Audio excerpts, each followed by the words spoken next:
Hello, everyone watching online. Appreciate you joining us for yet another discussion. Today, we are joined by some marketing executives who will be joining the screen in a second. Throughout the last few days, we've had the pleasure of talking with many franchise executives on how they are dealing with the awful crisis that we're facing as a community. So we're going to shift it more into the marketing side today. Amy is the head of marketing, chief marketing officer for Sylvan Learning, and Dawn is the director of marketing for 2 Minute Truck. Charles, as always, will be joining us in a second. But now, if you're online, please make sure you use the comment feature. The ask is that you write your brand, your name, and then your question.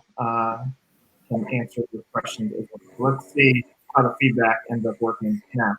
Thanks for joining us, guys. Amy, why don't I start with you? I would love for you just to give general business mindset right now and personal mindset. How are you guys dealing with all the challenges that we're facing as a business and as humans? Sure. So, it's an exciting time, I guess, in some ways, because it's forced us to do some things that have been on our radar and that we wanted to do, such as online sessions that we're now offering through our centers. So in some ways, you feel like you're in a transformational time and getting to work on some things as other things have taken a back seat.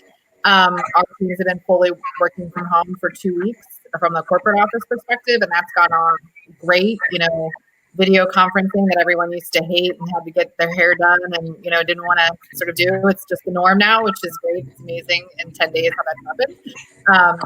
And then from a business and supporting our franchisees, I think, from a mental health perspective, it's great to feel like you're actually making progress and helping people and seeing that, we had probably, I think it was last Friday, maybe about 100 centers that were offering virtual live online tutoring, and we're up to over 475, I think, as of our latest count. So just in 5 days, it's amazing to see sort of what people can adapt to and do. I love it. And Dawn, just some general thoughts on how you guys are doing from a business standpoint and from a personal standpoint? Yeah, from a business standpoint, moving in most states, even if they have a shelter in place or a stay home, stay safe declaration, moving is considered still an essential service. So we're obviously trying to be very cautious and not put our communities or our movers and drivers at risk of any sort. But also people in businesses still need to move. And we have some examples of a pregnant woman needing to get into a new home and a piece of equipment needing to be moved from one city up into Atlanta. So we're really trying to balance delivering what the communities need, and then also, of course, keeping our movers and drivers and our franchises safe. I think it's obviously we're in people's homes, so there's a lot of risk in terms of cleanliness and sanitation. So everyone has stepped up their game immediately in terms of training everybody how to be absolutely safe and social distance. And then gratefully, we're in a time when our customer service representatives can easily work remote. So still take care of customers' needs. We have web leads, we have chat feature, we have email, we have all sorts of ways to communicate with customers, even during this time. So as you guys are obviously in positions of leadership around marketing. How does marketing shift in a moment like this? And how fast do you guys have to move to maybe change some of the mindset? How you guys are doing? I'll start with you on that. Sorry, start with who? Amy, you. Sorry. So, I mean, I think from a pure marketing perspective, it's about making sure that you're doing the things that are right for your employees and right for your customers in all situations. And then it's just really about getting that message out. So we've just been super sensitive to making sure that we're conscious of what sort of parents and moms are dealing with right now, and making sure that, there's no mom guilt, mom shaming, any of that kind of stuff in our kind of marketing from trying to have that leadership perspective, which we never do anyway, but you have to have that filter of looking at everything in a different light of how it might be perceived. And we're also, I think it's constant change. So things that marketing messaging and assets that we have for our franchisees last Friday, we've already said, okay, you shouldn't be using some of these anymore. We've now done a whole new set of things. So sort of having that fluidity of realizing that, there's no pride in ownership right now of like how long something lasts, sort of moving on and doing the new things that are, this situation is changing on a daily basis. Dawn, how about you? Similar. I think that we've had to be more creative. So from a content strategy perspective, in most cases with our business, one size fits most, and that has totally shifted in the last 14 days. So you have locations that are in states or cities that moving is not considered an essential service, and then you have locations where it is considered essential. You have locations in college towns where the college students were told you have 14 days to get out. So we have really just had to have ongoing, clear communication with our franchises on what they need. What messaging do they need? Do they need, we are closed, but we're still taking your calls? Or do we need to shift our email communication to say, yes, we're still moving you? We realized early on, most of our Facebook messages were, I have a move scheduled next week. Are you still moving me? So we really had to be flexible and have a wider variety of content depending on the physical location of the franchise. But gratefully, we have a great team and we're getting really good feedback from the franchises on what they need. We're able to turn it around pretty quickly. But it's changing. Like Amy said, yeah, I go to bed one night, the next morning it's like, you know what? We actually need to totally shift this content based on what we all learned last night for the state of Michigan and the state of Florida. Amy, you'd mentioned about transformation. I know, Sylvan, I know you have your physical locations. You guys have moved to online. Have you, from a marketing perspective, have you guys started to think about the transition from physical location to online? And then once we get past this, how you move everyone back to the physical centers, and even if there's more opportunity afterward to continue with online? Yeah, we've thought a lot about it. We're talking a lot about it. So the Sylvan special sauce is always our teachers and our centers, and that individual connection between a student and a teacher. And a lot of times the students that come to us, they've never had that with the teacher, or, it's been a while, or they're just struggling so much in school, or, whatever it is. So we got to make sure that we don't lose that. However, a lot of these interactions, are a lot more with the technology that's available, are a lot more personable. You can have some of the connection. You feel like you're talking live with people because you are. So for us, there's probably no going back to no online after this, but it's more of like, how does that work? What's the business model? What are we asking people to come into the centers for? If parents want online sessions, 100%, I think that we need to respond to that. So that, there's more research to be done there, and sort of talking with consumers and figuring some of that out. But I think, a lot of times when you have these kind of situations, you don't ever go back, you just don't 100% go back to the way things were before. And I think that's where our business will be, that we'll continue to transform. We already have an at-home Sylvan in-home marketplace that we were in pilot in 5 markets. And so online was next for both our in-home tutors and our in-center tutors. And so I think this actually just accelerates a lot of that for us. And we're getting some learning, real-time learning about what's going on with how people are responding to it. My daughter is a Sylvan student. One of my children, she's in 4th grade. And so I'm firsthand seeing everything. And the sessions are flawless that we have online. The first one that one of the teachers did with her was her first one and the teacher's second one. And it's amazing how it can just work. So I think we're not going to go back, but we got to figure out that balance of what's in center and what's online. Dawn, I want to turn to you. Obviously, in the franchise community, where marketing is all built around driving sales. And today it shifts more into probably supporting operations on communication, and making sure that they're getting the resources that they have. How is your guys' internal communication strategy shifted, and how much priority is that now versus driving more customers to the business? That is a great question. And if you had asked me that, 3 weeks ago, I obviously wouldn't have had this experience. But so on our team, we have the internal communications team too. And my priority really overnight shifted from external strategy and driving leads and building the brand to how do we communicate with our 350 plus locations, our 200 corporate staff. And I'm really proud of our team. We had recently switched over email marketing providers. So we had just gotten through that transition. We have an in-house video team that has been incredible. And then just from a building the content strategy, we have a team member who's helped us to do that. So we knew quickly that our executives needed to be out in front of this and really needed to be hands-on with the franchises in sharing information. As we all know, really just from a PR perspective, we're building PR within our organization, and tell it all, tell it fast, tell it now. And we really focused on that. We started doing a daily video all weekdays from our CEO.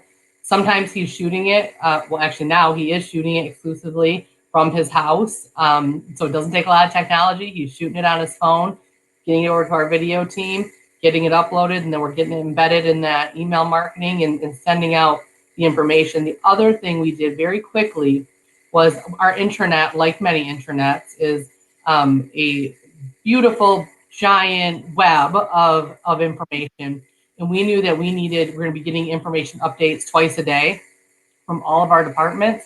And we wanted a place to share best practices easily. So we just put up one document that I think it's 13 pages now. And it's broken down by departments, updated twice a day at 10 a.m. and 4 p.m. so that franchises know they just go to this link and they're going to get the most updated information. And then it also includes best practices. We didn't want to overwhelm people with many emails. So we're sending that one email with the video and then that updated document, a link to the updated document once a day. Depending on what happens that could impact franchises over the weekend, they're having a couple weekend videos as well. But the feedback from our franchisees on the communication and just on John, our CEO's leadership, our executive team's leadership and transparency has been absolutely phenomenal. People are they understand. It makes us very human. They understand we don't know it all, but they also trust that we're going to share what we know. And have there been a couple times when we record the video, we shoot out the email, by the next morning when people are watching it, it's already irrelevant? Yep, but we've just come to expect it, and I feel very, very good about our strategy. Our CEO, our executive team, really haven't implemented that call every franchisee. At this point, they've talked to a lot of franchisees. Today, we had a 2-hour webinar with over 250 people on it to talk about the bill and the phases and what it means for our business, because that's crazy. It's like the amount of information coming at these small business owners is so fast, and nobody's an expert in it, right? So our executive team has really taken a step up to say, we know that we need to find our teams and our franchisees the resources to understand all this information that none of us have ever dealt with before. So it's ongoing. I know there's ways to improve, but we feel really good about the communication so far. Amy, how has the role of marketing or the term marketing for you guys changed as well? Yeah, I think, most of the team that sort of serves the franchisees in marketing, we've sort of still been primarily focused on the consumer marketing, getting all the messages. But it's sort of what Don said earlier, it used to be we could do a lot more. Everyone was in the same place. We knew what the offerings were across the country, in Canada. So we have a lot more, we're pumping out a lot more. Here's things for you to be using locally based on your situation that's going on in your community. So for us, it's a lot more of a lot of the local marketing assets that we normally do.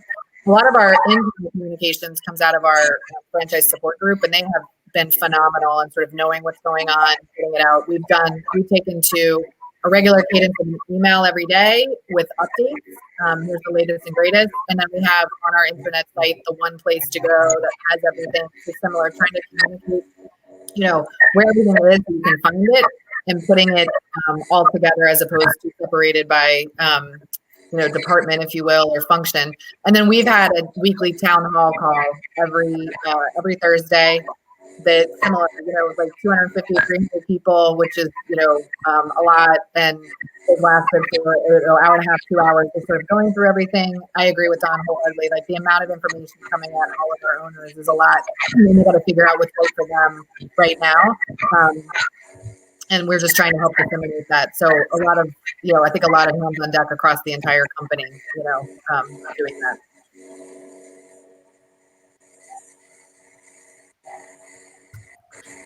Ladies, so I'm curious from a marketing perspective, right? As we go through this, have there been any difficult decisions that you've had to make, the ones you're not sure about, from a marketing perspective or a communication perspective? So I can kind of jump in on some of the direct consulting pieces to the franchises. So we have a group that just supports the franchises on the local level. They're consultants for their marketing. And one of the things early on, we have a group that manages our pay-per-click advertising in-house. Like really quickly, these people spend a lot of money, and we need to project their cash flow for the. So we, from a business standpoint, we're heading into our busy season. So right now, there's likely not going to be a busy season this year. So our franchises do most of their business in June, July, and August, and we just don't know where to be. So we really quickly had to make the decision: how are we going to consult on pay-per-click spend? If a franchise does not do awareness advertising in terms of radio, TV, out of home, this is their biggest spend, which I'm sure is common across franchisees and franchise concepts. So we had to just really quickly decide, how are we going to best consult with franchises? When do we need to dial up? When do we need to pull back? When some franchises said, just open it up. I want every single lead I can get. We have to consult on why that's not a great idea. Again, from a conversion standpoint, we work really hard to understand the analytics and where our leads are coming from. So that was a really quick education on marketing in the pay-per-click space differently. And then answering the questions for a franchise. If I need to cut somewhere from a marketing perspective, where am I going to cut? Is it my display advertising? Is it my awareness? Do I need to shift to focus on recruiting advertising? So really, we just had to make some really quick decisions on how we were going to consult on that. And then additionally, we had planned for the month of April was going to be our day of hiring. So a statewide day of hiring. So every state in the U.S. in which we have a franchise was going to be hosting a statewide day of hiring. And this was a big deal. We've been planning it for a year. And this is really with our employment brand and really joining a company that moves people forward and all the promotion. And we've been working on the graphics and the social and the PR plan for a year for this. And we very quickly said, well, that's not actually going to be a thing anymore. So we had travel planned to these states to do these open houses with them. The franchises had invested. We had a webinar series, on and on and on. So we had to make the very quick decision that we needed to pull the plug on that. And we did. And we came up with some franchises that I still want to do it. I still have enough moves. This isn't impacting me like it is other parts of the country. So we've just transitioned to more of a one-off support for that. And we'll have our statewide days of hiring as soon as we can. But that was a really big deal. Huge shift in dollars, huge shift in planning that we had to make really quickly. That's Don, those are amazing insights, because I don't think people realize the different levels. And so for locations that may be in a filter situation where it's like, I'm in New Jersey, in the New York area, I mean, is that a situation where you're pulling back on display and pay-per-click, and you're going to wait till maybe June, or right? Yep, that's absolutely one of the spots that has been hardest hit. Interestingly, Seattle, which is we have franchises there, very hard hit kind of early on.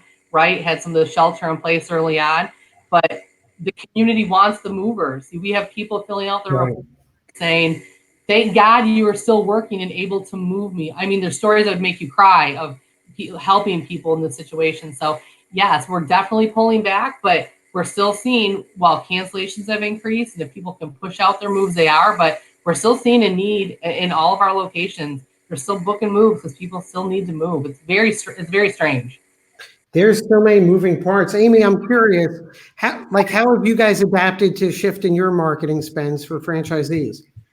Yeah, very similar to Don on sort of those first decisions. So we first were trying to take care of current customers, right? So we actually paused some of our new customer acquisition efforts because we would transition people who are coming into our centers into the live online. And so we wanted to make sure that we got as many people continuing with their education without missing a beat, right? And so now we're focused on getting the word out about live online, that we have it for people who are looking for it. But there's still so much uncertainty, and I'm in Maryland. So we've been closed schools for 2 weeks, and they announced this week that we're closed for another 4. But in Virginia, they're closed for the rest of the year already.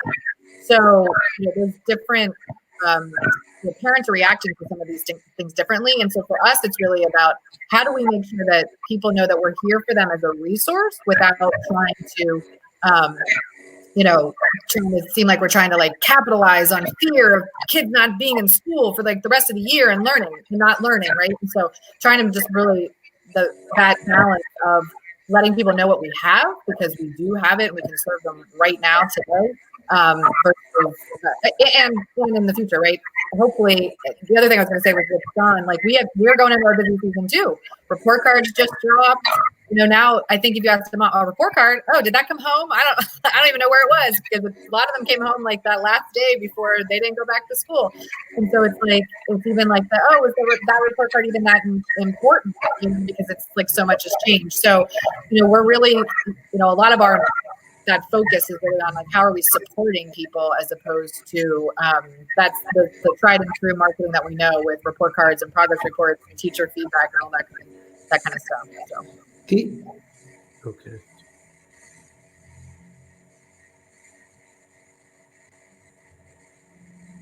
So we have a question from the audience. Charles, can you read this in case your mic's coming in closer to mine?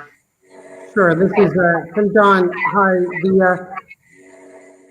Don did say the feed's better on Facebook than Zoom. This is Don from SMB, and our emerging franchisors who are contacting me ask, one, how do they balance the offer to help franchisees who have the need, even now, without sounding like they're pushing sales?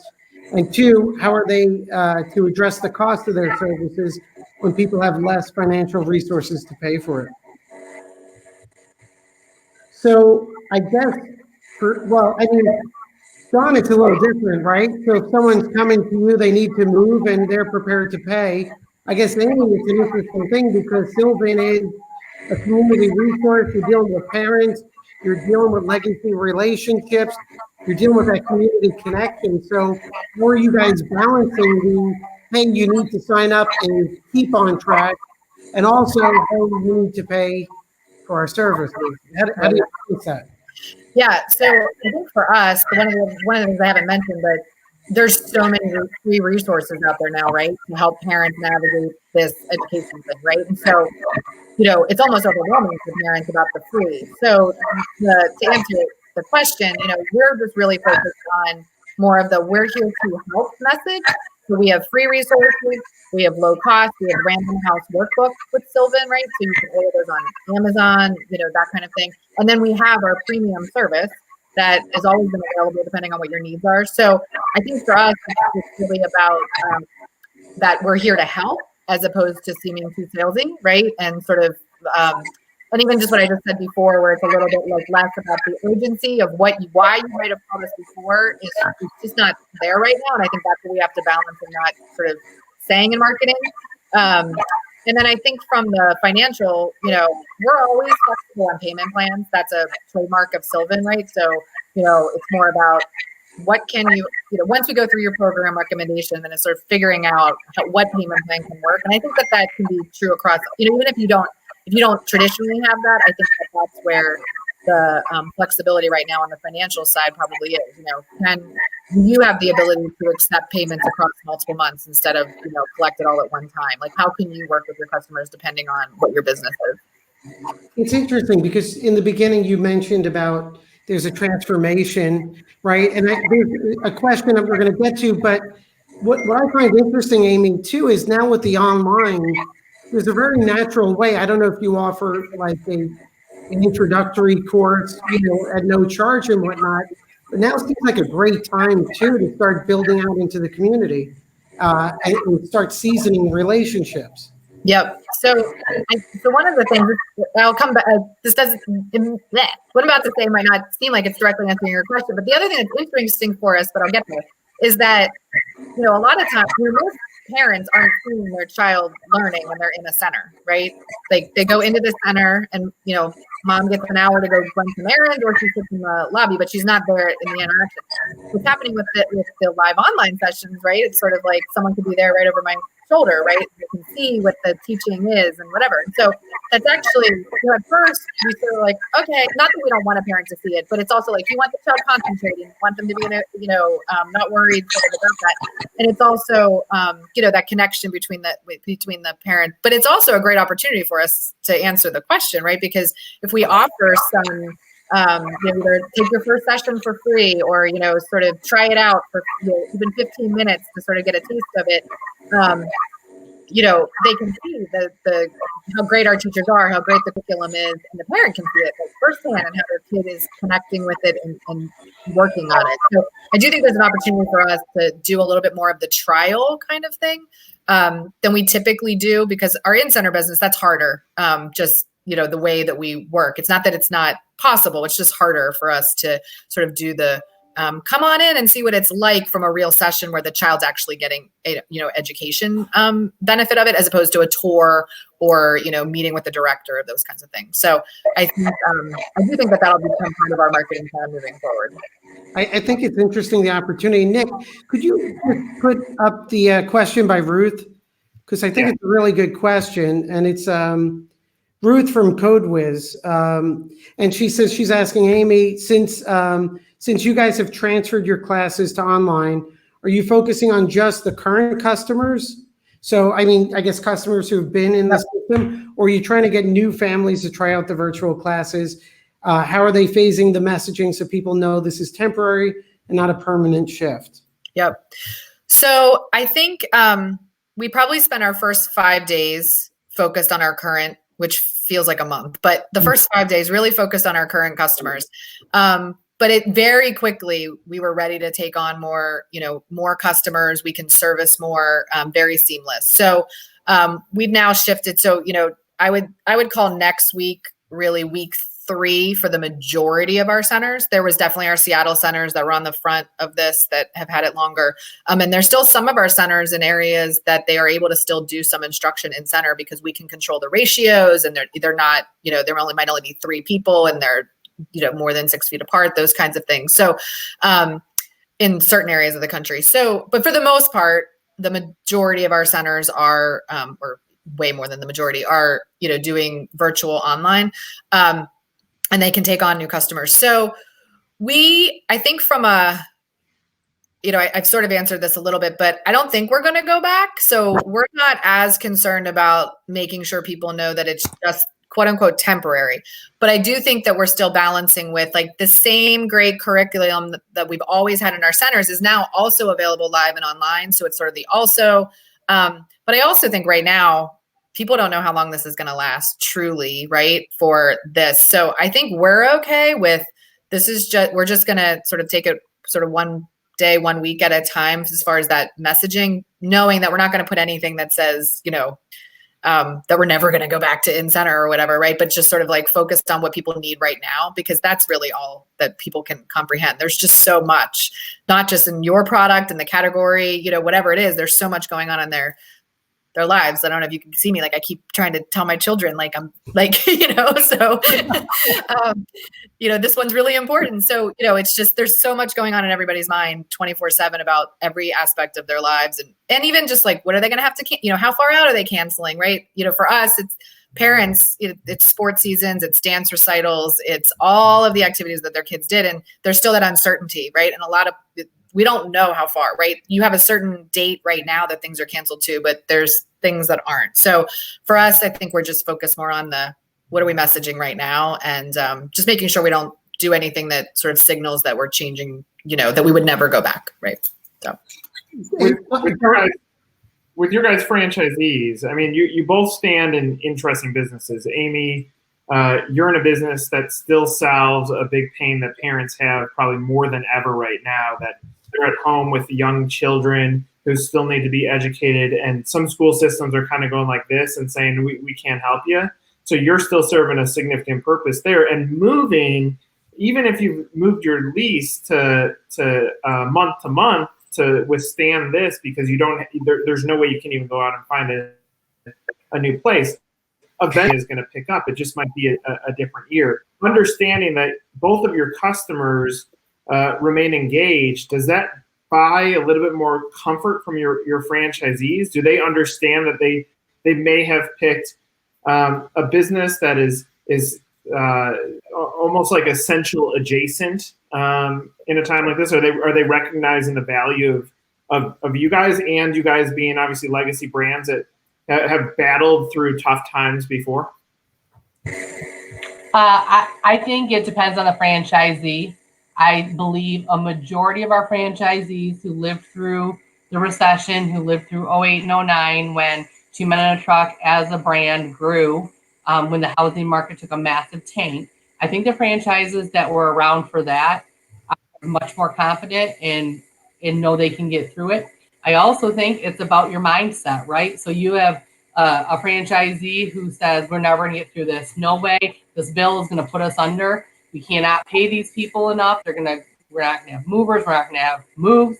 And then conversely, you have an incredible group of people who say, we got to go after a different business, right? We just launched junk in 8 markets. So people have more time than ever to clean out their garage, right? If I could have a junk truck in my driveway today, I would. We have people who are at college, like we said, people are getting 2 weeks notice to get these kids. They're supposed to be in college, at a university through May. People are looking for the opportunities. I think the most successful franchisees when we're a year from now, when we're talking about this, are going to be the ones that did not sit back. They had the mindset of growth.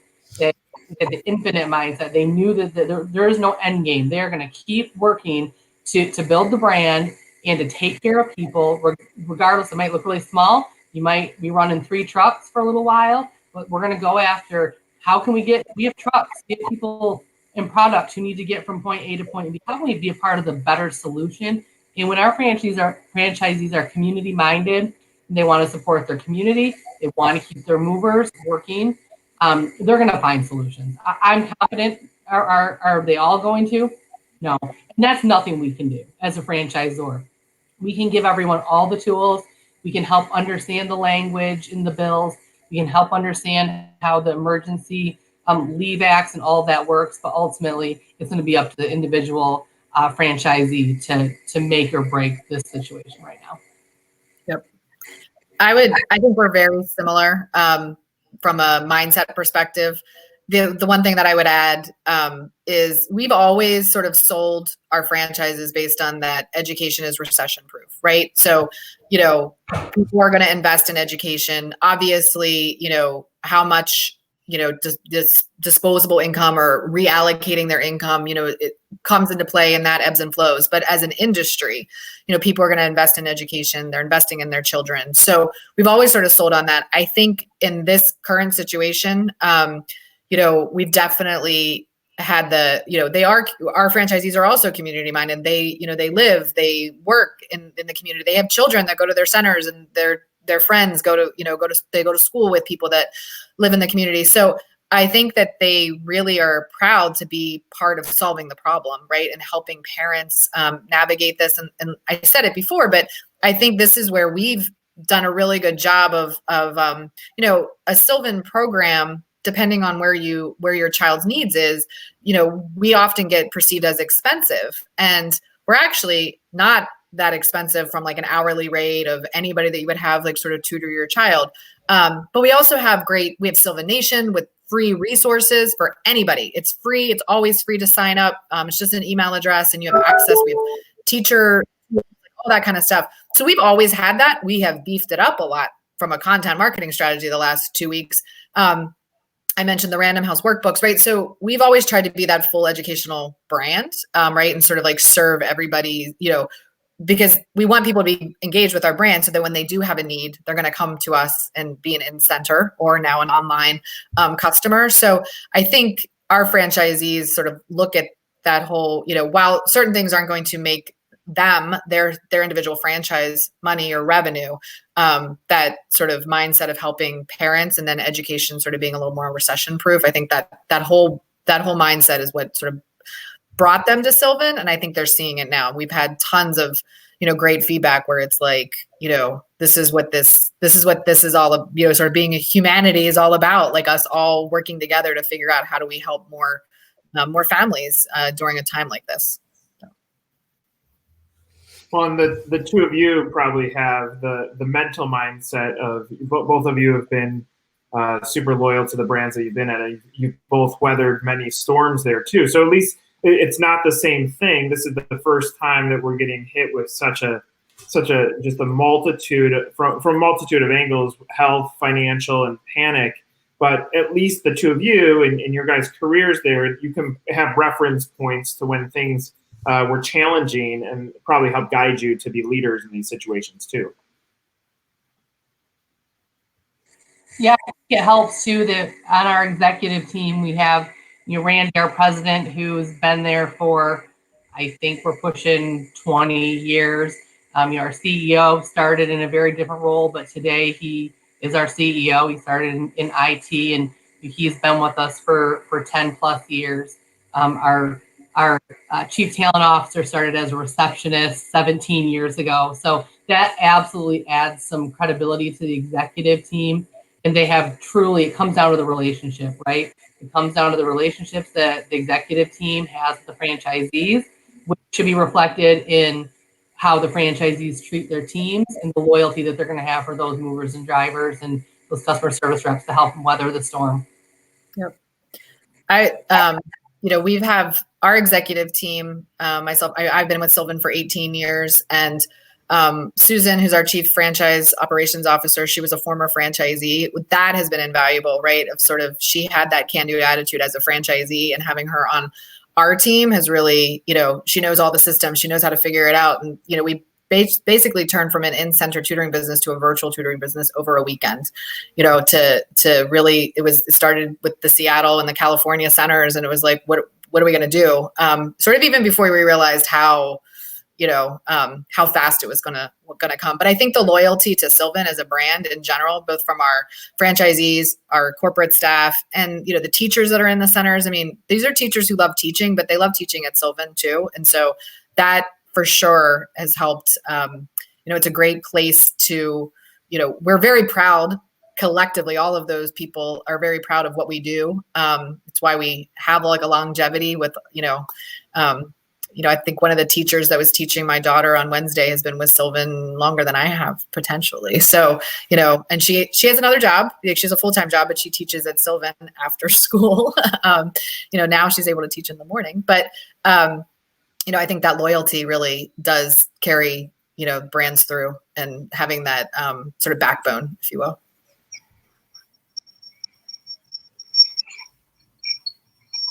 You exchanged an email with me earlier. Are you comfortable with me reading it so that we can brainstorm it? Yeah, you can read it, but I need answers. I need help. I can't do ideas. All right, so here's an internal question then. So I know right now our franchisee's biggest concern is how do we keep people motivated to work for us when they will make more under new measures on unemployment. We are trying to get creative, but this is going to be a major hurdle for our franchisees whose frontline staff make closer to $15 or $20 an hour, while the loans are helpful. Can't keep people working. It gets complicated. So just general thoughts, Charles or Amy. I'll obviously contribute to a brainstorm on how do you keep people motivated that might be able to make. on unemployment. Dawn, is there anything else you want to frame on that question? No, I think we continue to get more information. We have more information today than we did yesterday in terms of breaking down what the average person is eligible for, should they decide to take unemployment or underemployment. And we're brainstorming with our franchisees, are we better off shutting down for 2 months and then restarting, or are you, which I do not support. Let me say that. That's a question that came up today. Or how do we have to pay people more for this time being to get them? Some of them have benefits, but not all franchisees offer health benefits or a 401k. So it's just really, I know it's about the relationship that they have, but ultimately, in very real scenarios, that they could be making more by not working at all for 8 to 12 weeks from the math we've done. Yeah, and I think and I guess the CARES Act, which always blows me away. I think Dawn, at a certain threshold level, at a certain lower income level, you actually can make $10,000 more by being on unemployment than you could, which just blows my mind, and why I hate politicians and all of them, that they just go from college to politician and then spend 30 years becoming a millionaire as they serve the nation, right? Which drives me out of my mind. And so, like, what gets me is, why not motivate people and employers to keep employing as opposed to furloughing? And so every time I have hope, and I went through this, I think in the 2008, I had someone with me who's great, was leaving on maternity. I'm like, whatever you want, part-time, full-time. And then with all the benefits, it was like, I can make more money, or I don't know if you could fight it, but I think here's the key. I mean, there's an amazing story behind. I also think there's a whole generation facing a shift here where everyone's concerned about what comes next. This is a massive disruption. This isn't like, hey, we experienced one little event. And I'm hopeful that at least the story behind Sylvan and 2 Men in a Truck and the opportunity for entrepreneurship and doing more can motivate people. But I don't know if we could win that battle. It just drives me nuts on that. But I don't know. I mean, I think there's, at a certain level, there's so much incentive to, to learn from these organizations. Look, I was one of those people on 2 days' notice, had to go get our son from college, move him out, even though I'm still paying rent. And, after spending $250,000 on college, right, I'm thinking you could probably learn as much working for a super smart franchisee of 2 Men in a Truck or Sylvan. Nick, who did we speak to this week at Sylvan? Mike was amazing. I'm convinced that no professor is going to give someone a better education about management and leadership than Mike and you guys. So I know I didn't answer the question, but I got to say what I wanted to. Politicians. That's definitely out of my league, but like the two thoughts that come to mind is sort of similar in the sense of, I think as humans, right, we all want to belong to something, right? Like that's why brands and that kind of thing. So are there things that are sort of less tangible that you can provide to people to make them like not want to leave the family, if you will, not leave the, sort of feeling connected that it might not resonate with all, but with some, like sort of for the longer term, right? Like there's going to be the other side of this, and where will they be working then? And, how do they stay connected? And, so I don't know. I don't really have I probably need more time to think on that one, and not my area of expertise, but I do think there's something about, for some people, it's going to be completely financially driven. And that's, both either from their family financial situation or just that's what drives them. But I think you'll have some subset of people where that, that's not necessarily going to be the only thing that drives their behavior. And so what are those intangible things that you can potentially offer, like webinars and courses on, business management or whatever. Where do they want to go? Taking an interest in what do they want their career path to be? Can we put you on a career path? Like those kinds of things. Amy, I think that's key, is giving them that career path. One of our clients is certainly an emerging brand, brothers that just do gutters. they have a whole pyramid of training and success and moving up. And that gets to, I think, what Amy's point about being in that community, that culture. But I totally get Don's challenge there. It's a challenge. Part of me wonders. Yeah, go ahead. Go ahead, Don.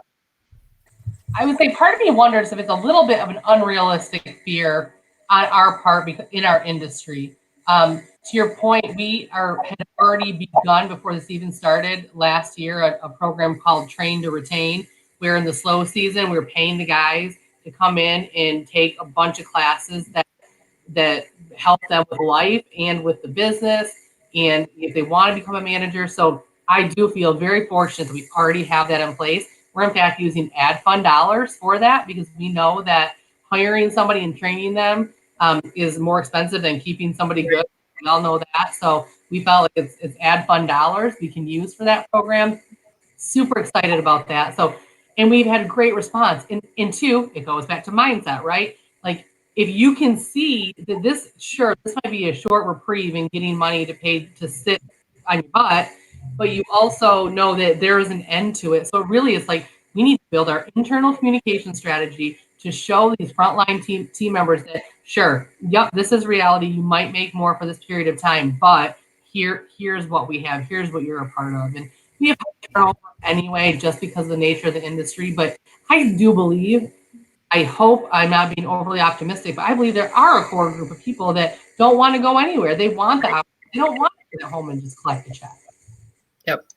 Yeah, John, you and I have talked about this a little bit, but here are a few of my thoughts. One is I think there's value in some sort of certificate that they get that makes them proud. Like you think of a Chick-fil-A employee, the perception they're proud to put on that shirt, and they've built that culture. And in a time where there's going to become an argument, and Amy and I have talked about this, that the value that you get out of college is less than the cost of going to college. Therefore, when you can find community in something else, you take off. The other thought is, my perception would be a third of your employees are probably going to fall into that bucket, that they're going to say, I don't want to work. But then there's going to be 2/3 that create the opportunity there. And in a world where we're talking significant numbers of folks that are going to be unemployed, there's going to be opportunity here. I mean, some of the pizza brands that are coming out and saying, look, do not make this your career. Do this in the short term to make a little bit of money. Like there's going to be like the pool of human beings is going to widen. My belief is that the labor market got so tight that the amount of talent that we could have, because people get comfortable in their jobs, and this shakeup is going to create a lot of really strong talent. Some of those that could be the stories like Randy that start with you today and are with you 20 years from now. So I completely agree that there's a challenge there in the way that the climate is created now. But my hope is that there are enough people that say, I got to eventually take some sort of stepping stone to have a career. And if I'm proud to put the TMT shirt on, then that's going to be good enough for me as step one. It's going to feel like I'm a part of a family. And you guys already have all those elements as a brand. It just might be time to put some of that front and center and take credit for a lot of the family that you've already created. Yeah, I agree. So as we hit the end of this, I would love just like general closing statements. We'll start with you, Don. How are you doing? What's going to happen in the next few weeks? Just closing statements that's on your mind. Sure. Really overall, I still feel like we are very optimistic. Our brand is incredibly optimistic. Our franchisees just need to get through the next couple of weeks and figure out what they need to do to get to have a successful brand a year from now. So we're going to think short term, but we're also thinking long-term strategy. And I'm confident that the brand might look a little bit different, but a year from now, but we're going to get through it and we're going to be better because of it. Okay. Amy? Yeah, similar. I think, we've always been the leader in our category, and our technology, we have digital curriculum called Sylvan Sync, and we built it 7+ years ago. And not one of our competitors has the digital curriculum that we already used in centers. So we're really sort of excited about getting our message out at the right time post the crisis that we're in about, everything that we do, and that we're also now online. So it's like Sylvan, in center, in home, online, I think will look very different, but I think our consumers will be receptive to it. And, I think the other thing is just, I think one of our franchisees sent me a quote the other day. It was like, I think it was Winston Churchill, right? Never waste a good crisis. I think it's the kind of thing where, sometimes you need, not to this extent, not that any of us needed this, but I think as you sort of internalize it and try to figure out where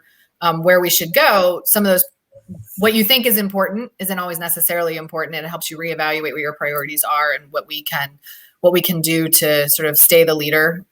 We're 41 years this year. We want to be another 41 at the top. So I think we're, just really trying to look at it and reprioritizing where our next investments go to meet sort of where our consumers are going to be going.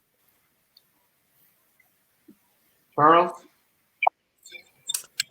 Yeah, I love the durability of both businesses, right? As I think about it, either for Sylvan, students are going to be behind, and so we'll go into another season to catch up. And Two Men in a Truck, I think the demand's going to be there, whether it's Q3 or Q4. What's also fascinating to me, every one of these conversations demonstrates to me, the value of a good franchisor. And I just find it interesting that for people who want to buy a franchise, I think watching this and Amy and Don speak just from a complete marketing perspective is a testament to the brands. And also I'm blown away with the different marketing segments, whether, the print and the pay-per-click. So, I just think this is great. I actually feel good because if I'm a Sylvan franchisee or Two Men in a Truck, I weather this storm, there is opportunity. I just don't see how there isn't. And if there isn't, that means, I don't know, we disappeared. So that's great stuff. Yeah, I mean, my last statement is, I think mindset, and I've learned this over this week and all these discussions, it ends up being so important here. Us as human beings are trained that there will be a tomorrow. And it's kind of refreshing. It's kind of scary because we've never dealt with something like this before. And you see the counts going up on a daily basis. And it really does seem like we don't have control. But yeah, us as human beings, whether that's for our children or it's for our coworkers or it's for our family or it's for our franchisees, we're optimistic that there will be a tomorrow. And it's great to see a community saying, let's figure out how we create the land. Have a shot, even though none of us know what this disease is. None of us know if we can get it again. None of us know when it's going to slow down. And even with all that, we're finding a way to be leaders to our communities and trying to say, guys, it's going to be okay. Now, okay might look a little bit different tomorrow. And I think we've been trained and almost it's been probably take it for granted how great we've had it for the last few years, that the money was rolling in, the job market was great, the stock market was great, and maybe we just didn't understand how good we had it. So maybe the silver lining is at the end of this, the next breath we take, we'll appreciate more. The next hug we give, we'll care a little bit more. We might not flick people off as much when we're driving. We probably will. But maybe on the other side of this, we'll just be better humans, and a small percentage of us try on the other side of this, then that's okay. And maybe that's the new okay. And I'm okay with that mentally. I'm not okay mentally with the chaos that's going on. It's really hard for my brain to understand this because it does feel like this is the day in hell that everything is pointed to, and that's scary to me because I as dumb of a statement as I can't go hug my mommy and say make me feel better. I have to be an adult and weather the storm. But I'm impressed that everybody's saying let's go do this and let's do our best, and I think that's all you can ask for. Yep. Well, thank you all. Appreciate the time. Thank you for the relationships and friendships. I wish you guys the best of luck, and we'll be in touch soon. Thank you to everybody that watched at home. Thanks, Thank Amy. you. Everybody, great to see you guys.